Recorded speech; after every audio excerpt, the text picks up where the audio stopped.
टक्कर में, क्यों पड़े हो चक्कर में, कोई नहीं है टक्कर में, नारी के सम्मान में, मोदी जी मैदान में, नारी के सम्मान में, मोदी जी मैदान में, महिलाओं ने ठाना है, मोदी जी को लाना है, महिलाओं ने ठाना है, मोदी जी को लाना है। अब यहाँ लाल पूरा मोदी जी को महिलाओं से भरा रहेगा। हर हर मोदी, हर हर मोदी।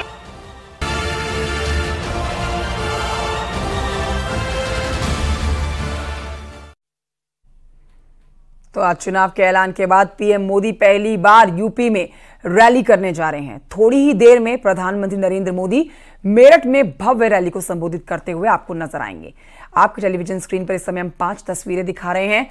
देखिए आप, प्रधानमंत्री नरेंद्र मोदी के इस मेगा शो का असर पूरे वेस्ट यूपी की करीब 27 सीटों पर होना तय है। उधर जयंत चौधरी के एनडीए में शामिल होने के बाद जाटलैंड का समीकरण कुछ ऐसा बदला है कि कुछ विपक्षी दल जो हैं वो मुश्किलों में आते हुए नजर आ रहे हैं। क्रांतिधरा मेरठ से पीएम मोदी की हुंकार का मकसद सीधे टारगेट 400 पार का ऐलान है। एक तरफ योगी मोदी का मैजिक और जाटलैंड में जयंत के साथ थोड़ी, दूसरी तरफ बिखराव से जूझता विपक्ष है। 24 के महासमर का ये बड़ा चुनावी आगाज है।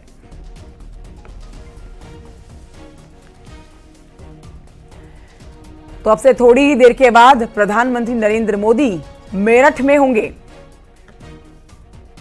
हमारे साथ हमारे सहयोगी जुड़ गए हैं इस खबर पर और जानकारी के साथ। मेरठ से आस्था कौशिक हमारे साथ है, साथ ही उमेश श्रीवास्तव भी हमारे साथ हैं। सबसे पहले चलते हैं हम लोग उमेश के पास। उमेश, आप तस्वीरें दिखाइए, तैयारियां बताइए, किस तरह की तैयारियां पूरी कर ली गई होंगी, क्योंकि बहुत थोड़ा सा समय है प्रधानमंत्री नरेंद्र मोदी के यहां पर पहुंचने का। और जो अब तक तस्वीरें आपने सुबह से हमारे चैनल पर पहुंचाई है, जो हमारे दर्शक देख रहे हैं, उसमें पुरुषों के साथ साथ महिलाएं ज्यादा उत्साहित नजर आ रही हैं। क्या स्थिति है इस समय वहां पर? यह देखिए, पश्चिमी उत्तर प्रदेश की धरती से प्रधानमंत्री नरेंद्र मोदी आज बड़ा संदेश देने जा रहे हैं। पश्चिमी उत्तर प्रदेश की धरती से प्रधानमंत्री नरेंद्र मोदी चुनावी शंखनाद करने जा रहे हैं। कुछ ही देर में प्रधानमंत्री नरेंद्र मोदी यहां पहुंचेंगे और विशाल जनसभा को संबोधित करेंगे। इन तस्वीरों में आप देखिए कि कैसे हुजूम लोगों का उमड़ा हुआ है। जहां जहां तक निगाह जा रही है, वहां वहां तक लोगों का ये हुजूम नजर आ रहा है। लाखों की संख्या में लोगों के यहां पहुंचने की संभावना है। ऐसा माना जा रहा है कि 2 लाख से ज्यादा लोग आज प्रधानमंत्री नरेंद्र मोदी जी को सुनने के लिए पहुंचेंगे। इस वक्त मैं मंच पर देख पा रहा हूं कि भारतीय जनता पार्टी के प्रदेश अध्यक्ष भूपेंद्र चौधरी यहां पहुंच चुके हैं। केंद्रीय मंत्री संजीव बालियान यहां पर पहुंच चुके हैं। सुभाषपा के अध्यक्ष ओम प्रकाश राजभर यहां पहुंच चुके हैं। जरा मंच की तस्वीरें भी अगर दिखा सके आप, पैन करके मंच की तस्वीरें भी दिखाइए कि किस तरह से मंच पर नेता विराजमान हो रहे हैं। भारत रत्न चौधरी चरण सिंह गौरव समारोह, इस समारोह का नाम रखा गया है। आप इन तस्वीरों में देखिए कि भूपेंद्र चौधरी मंच पर बैठे हुए हैं, सुभाषपा अध्यक्ष ओम प्रकाश राजभर मंच पर बैठे हुए हैं।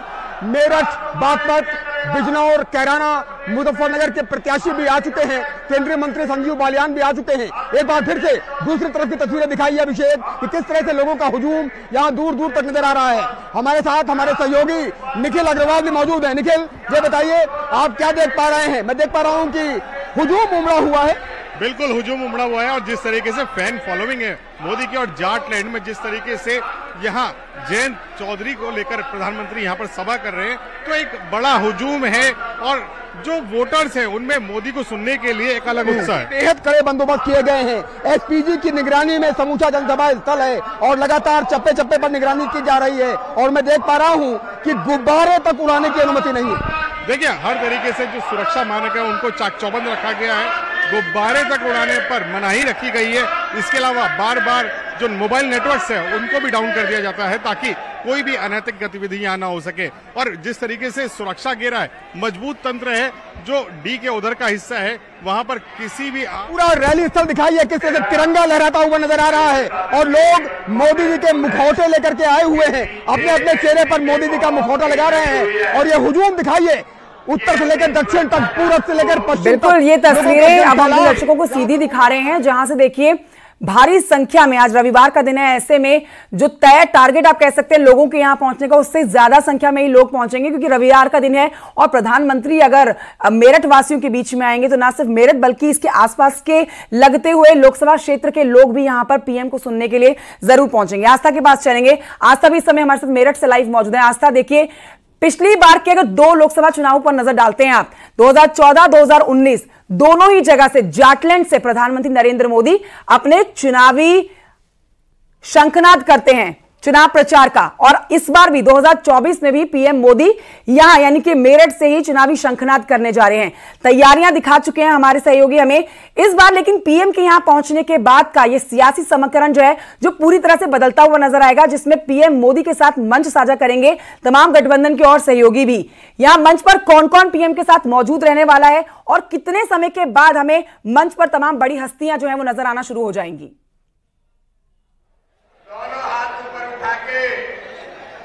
देखिए, इस वक्त आप मेरे पीछे देख रहे होंगे कि संबोधन लगातार चल रहा है, तो मैं आपका सवाल पूरा नहीं सुन पाई, लेकिन मैं दिखाना चाहूंगी कि मेरे ठीक पीछे जो मंच है वहां पर खास मेहमानों का आना शुरू हो गया है। सुभाषपा चीफ ओपी राजभर यहां पर पहुंच चुके हैं। इसके अलावा यहां पर जो 8 लोकसभा क्षेत्र हैं जो कि फर्स्ट फेज में जिन पर चुनाव होना है, 80 उम्मीदवार चुनावी मैदान में है, उनमें से 5 लोकसभा क्षेत्रों के प्रत्याशी इस मंच पर हैं और एक एक करके वो ही यहां पर संबोधित कर रहे हैं। बड़ी संख्या में महिला कार्यकर्ता सुनने के लिए आई हुई है, उनका भी जोश आपने देखा होगा। लेकिन जिस बात का आप जिक्र कर रही थी कि प्रधानमंत्री मोदी की ये रैली, तीसरी बार उन्होंने पश्चिमी उत्तर प्रदेश मेरठ को ही क्यों चुना और क्या राजनीतिक संदेश यहां से निकलेगा?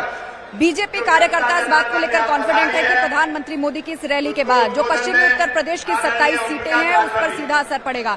और पॉलिटिकली कहा भी ये जाता है कि हवा पश्चिम से ही चलती है, संदेश लेकर आगे पूरब की तरफ बढ़ती है। अगर आप उत्तर प्रदेश को देखें, फर्स्ट फेज में यहाँ की 8 लोकसभा सीटों पर चुनाव है, तो यहाँ पर प्रधानमंत्री मोदी का संदेश जो जनता तक जाएगा, राजनीतिक समीकरण और एक ज्वाइंट एनडीए का यहाँ से मैसेज दिया जाएगा।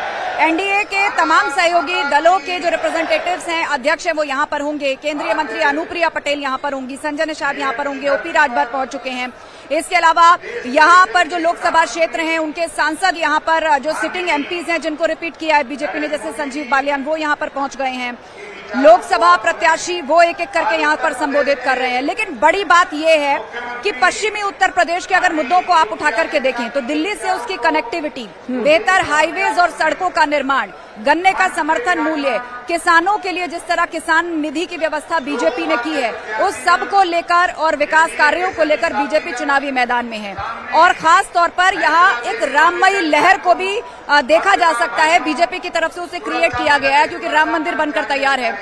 पूर्वांचल से आप देखें तो प्रधानमंत्री खुद चुनाव लड़ते हैं वाराणसी से, और पश्चिम में किसी राममयी माहौल की कमी न रह जाए तो टेलीविजन धारावाहिक के जो राम हैं, मतलब अरुण गोविल, उनको यहाँ से उम्मीदवार बनाया गया है, तो उनको लेकर भी एक क्यूरियोसिटी लोगों के बीच में है। लेकिन बड़ी बात यहाँ पर प्रधानमंत्री मोदी की रैली है और लोग ये जानने को उत्सुक है कि आज यहाँ से, यानी महाभारत की ये जो धरती है, वहां पर चुनावी रण का जब बिगुल प्रधानमंत्री फूकेंगे तो क्या महत्वपूर्ण बातें उनके लिए कहेंगे। लेकिन बीजेपी इस बार काफी कॉन्फिडेंट इसलिए भी है क्योंकि आरएलडी उसके साथ है। इससे पहले आरएलडी उसकी सहयोगी नहीं थी, लेकिन अब जयंत चौधरी उनके साथ आ गए हैं, तो इसलिए भी जो 400 पार का नारा है, पूर्व में जो नुकसान 7 सीटों का बीजेपी को पश्चिमी यूपी में हुआ था 7 सीटों में से, उस सब की भरपाई के लिए अगर पीएम मोदी देखिए मेरठ में है तो विपक्ष जो है वो दिल्ली में आज अपना पूरा का पूरा गढ़ जमाए बैठा हुआ है। विपक्ष के तमाम नेता, इंडिया गठबंधन के जो बड़े दिग्गज चेहरे हैं वो आज हम दिल्ली में देख सकते हैं। लेकिन ऐसा एक और चीज है कि प्रधानमंत्री नरेंद्र मोदी के आगे तमाम सियासी समीकरण जो हैं वो फेल हो जाते हैं, क्योंकि उनकी मौजूदगी, उनके अकेले बोलने भर से ही लोग उनकी बातों को सुनते हैं, समझते हैं। और इसीलिए ये कहा जा रहा है कि सिर्फ मेरठ ही नहीं, मेरठ लोकसभा के आसपास लगने वाले और जितने भी लोकसभा क्षेत्र हैं उन सब पर भी पीएम मोदी के आज मेरठ से हुंकार भरने का बड़ा असर देखा जाएगा।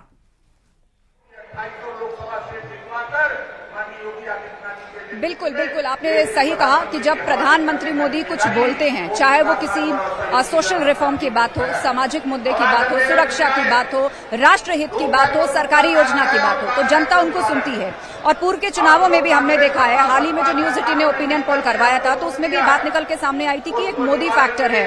प्रधानमंत्री मोदी की कही हुई बातें लोगों पर असर डालती हैं, लोग उनकी बातों को सुनते हैं और खास तौर पर जब पश्चिमी उत्तर प्रदेश में प्रधानमंत्री मोदी की रैली होगी तो यहाँ की जो आसपास की लोकसभा क्षेत्र है, आपको याद होगा यहाँ पर जब दंगे हुए थे 2013 में, उसके बाद सियासत में कुछ खटास जरूर आई थी, लेकिन अब बीजेपी लगातार जो माफिया मुक्त उत्तर प्रदेश की बात करती है, दंगा मुक्त प्रदेश और देश की बात करती है, तो उस असर को भी लोगों ने ग्राउंड पे महसूस किया है। इसका असर हमने असेंबली इलेक्शंस में भी देखा, बाई इलेक्शंस में भी देखा, इन जगहों पर बीजेपी को जीत मिली है, बीजेपी का वोट प्रतिशत बढ़ा है और इसीलिए इस बार यानी 2024 में यहाँ की तमाम 27 सीटों को लेकर बीजेपी का मानना है कि किसी तरह का कोई कंपटीशन है ही नहीं, यहाँ पर एक तरफा मुकाबला है।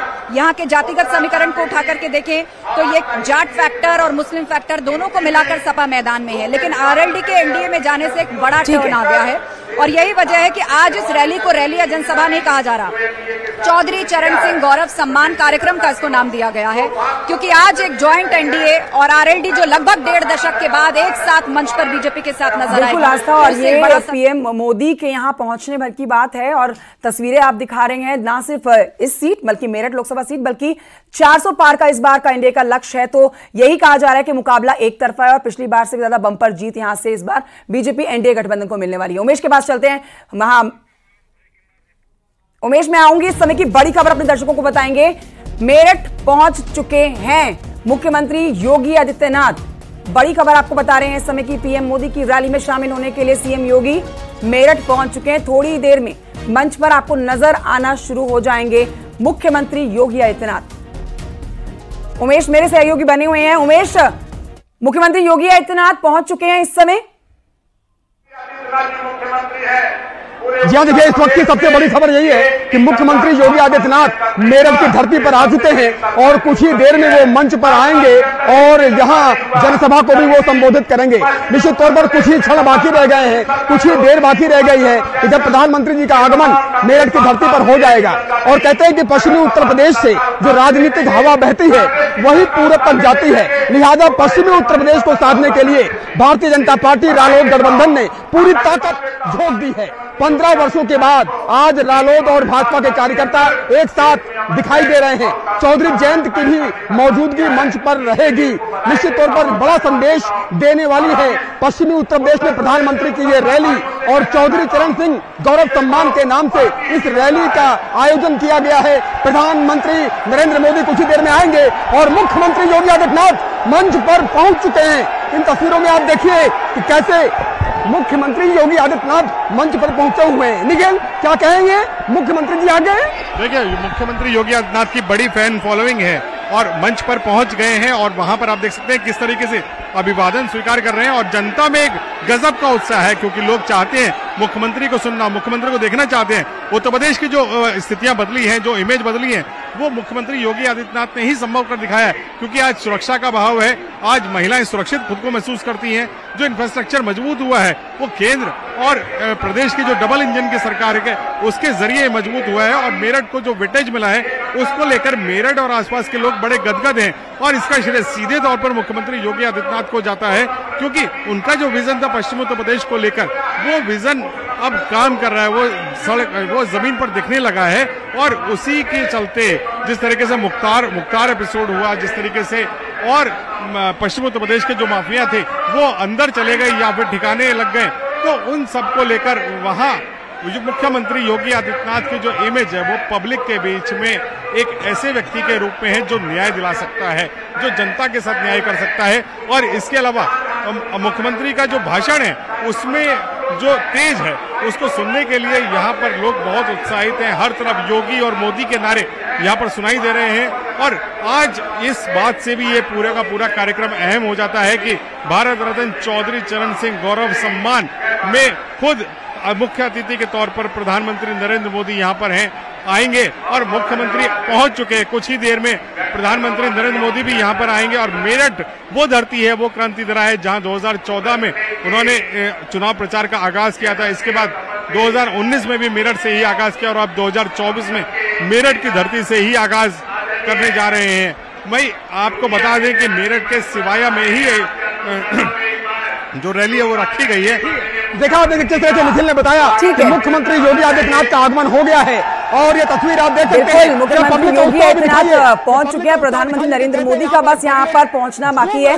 मैं आपके पास चाहूंगी, मेरठ से हमारे साथ आस्था भी बनी हुई है, रैली से ही इस समय आस्था के पास चलेंगे। आस्था, मेरी आवाज अगर आप तक पहुंच रही हो, क्योंकि भीड़ बहुत ज्यादा है तो शायद आवाज आप तक ठीक से ना पहुंच पाए, लेकिन देखिए जो तस्वीरें हम दिखा रहे हैं, पीएम मोदी का ही बेसब्री से इंतजार हो रहा है। सीएम योगी तो पहुंच चुके हैं और रैली में भारी मात्रा में इस समय महिलाएं आपको नजर आ रही होंगी। जो तस्वीरें आपकी तरफ से हम तक पहुंचाई जा रही है उसमें हम देख सकते हैं कि भारी मात्रा में महिलाएं इस समय वहां पर पहुंची हुई हैं। तो आज जिन मुद्दों को प्रधानमंत्री नरेंद्र मोदी मेरठ वासियों के सामने रखेंगे उसमें प्रमुख मुद्दा महिलाओं का होगा, जिनके लिए 10 साल लंबा काम किया है मोदी सरकार ने।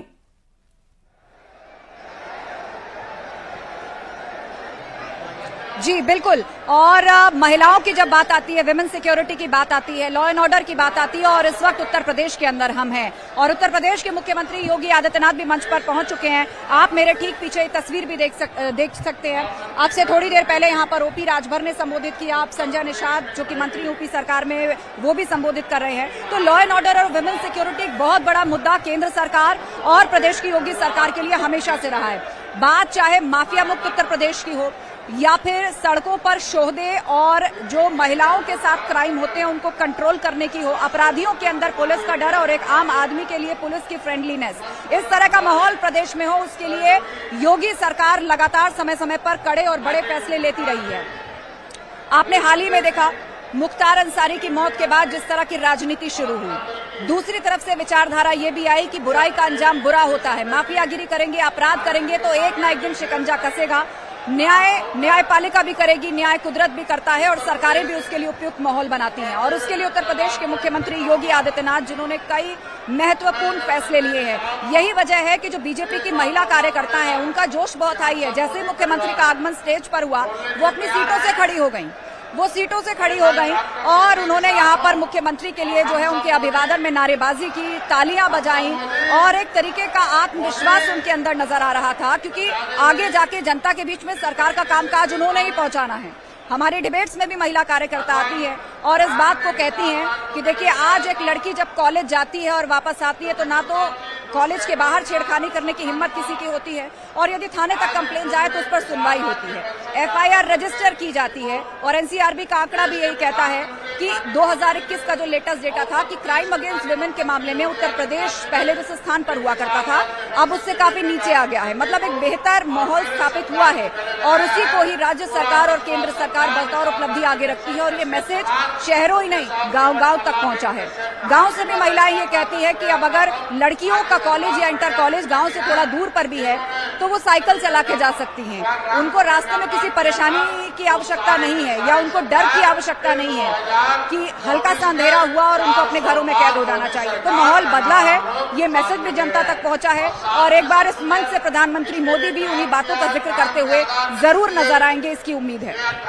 बिल्कुल, आज कई बड़ी बातें प्रधानमंत्री नरेंद्र मोदी की तरफ से जरूर कही जाएंगी। कई मुद्दे जिनके ऊपर काम किया गया है, जिनमें पिछली सरकारों ने कुछ काम नहीं किया, पिछली सरकारें उन मुद्दों को सुलझाने में विफल साबित हुई है, उन मुद्दों को सुलझाया है वर्तमान सरकार ने। और ऐसे में अपने कैंडिडेट के लिए जीत का दम भरने और बम्पर वोट करने की अपील भी की जाएगी।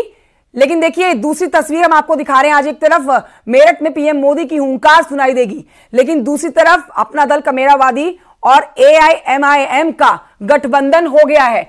तो यहां पर यह समीकरण बिगाड़ने की कोशिश जो की जा रही है, इस पर आपको ये दो तस्वीरें दिखा रहे हैं। एक तरफ पीएम मोदी जो कि अब से थोड़ी देर के बाद मंच पर आपको नजर आएंगे, मेरठ से तस्वीरें दिखा रहे हैं, तो वहीं दूसरी तरफ प्रेस कॉन्फ्रेंस कर रही हैं पल्लवी पटेल।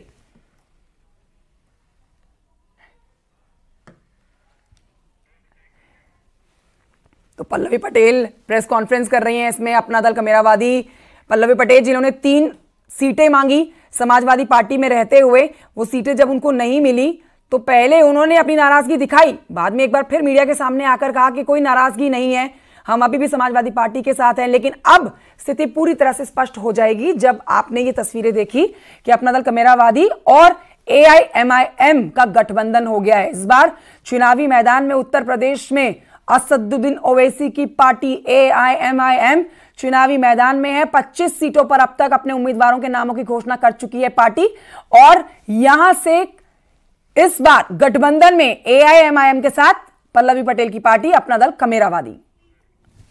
राष्ट्रोदय पार्टी के बाबूराम पाल जी, प्रगतिशील मानव समाज पार्टी के प्रेमचंद बिंद जी, आज हम पिछड़ा दलित मुसलमान के हितों पर, राजनीतिक भागीदारी के सवाल पर, उनकी सामाजिक आर्थिक न्याय जो हमारा मिशन है उस उद्देश्य को लेकर के जन भावनाओं को समझते हुए सरकार जो इनके हितों का हनन कर रही है उनके विरोध में आज आपके बीच में इस PDM न्याय मोर्चा की घोषणा करते हैं।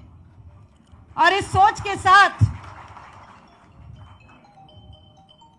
कि जो भी लोग पिछड़ा दलित मुसलमान की सामाजिक आर्थिक और राजनीतिक भागीदारी के मिशन को लेकर चल रहे हैं, वो आज के बाद आगे आने वाले दिनों में हमारे साथ जुड़ेंगे।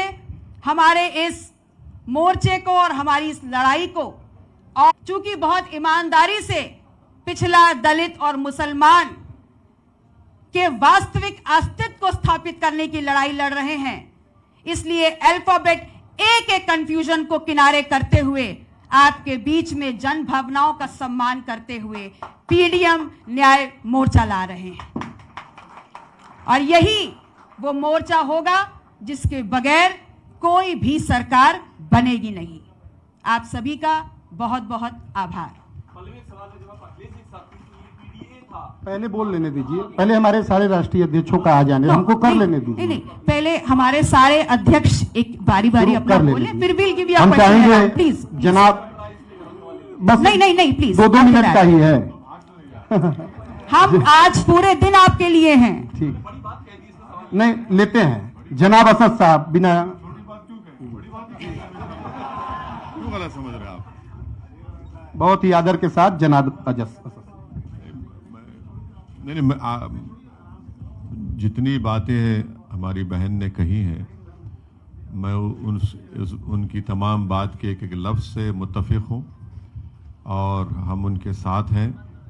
और जब हमारी पहली मुलाकात आपसे हुई थी तो हमने कहा कि इस लड़ाई को हमको सिर्फ पार्लियामेंट इलेक्शन तक ही नहीं रुकना चाहिए, बल्कि इसको आगे लेके जाना चाहिए। तो हमको उम्मीद है कि इंशाअल्लाह ताला ये जो PDM बना है सामाजिक न्याय के बारे में, उसको हम उसके साथ रहेंगे MIM पार्टी, और हम लोग इसको आगे लेकर जाएंगे। और मुझे यकीन है कि उत्तर प्रदेश की जनता इस PDM का साथ देगी। राष्ट्रीय अध्यक्ष कृष्णा पटेल जी, अपना दल कमेरावादी। श्री प्रेमचंद बिंद जी, राष्ट्रीय अध्यक्ष प्रगतिशील मानव समाज पार्टी। आज हम लोगों के बीच में अपना दल की राष्ट्रीय अध्यक्ष माता जी कृष्णा पटेल। तो देखा आपने, अपना दल कमेरावादी और AIMIM का गठबंधन हो गया है। एक छोटे से ब्रेक के लिए यहाँ पर रुकना होगा, जल्द लौट रहे हैं।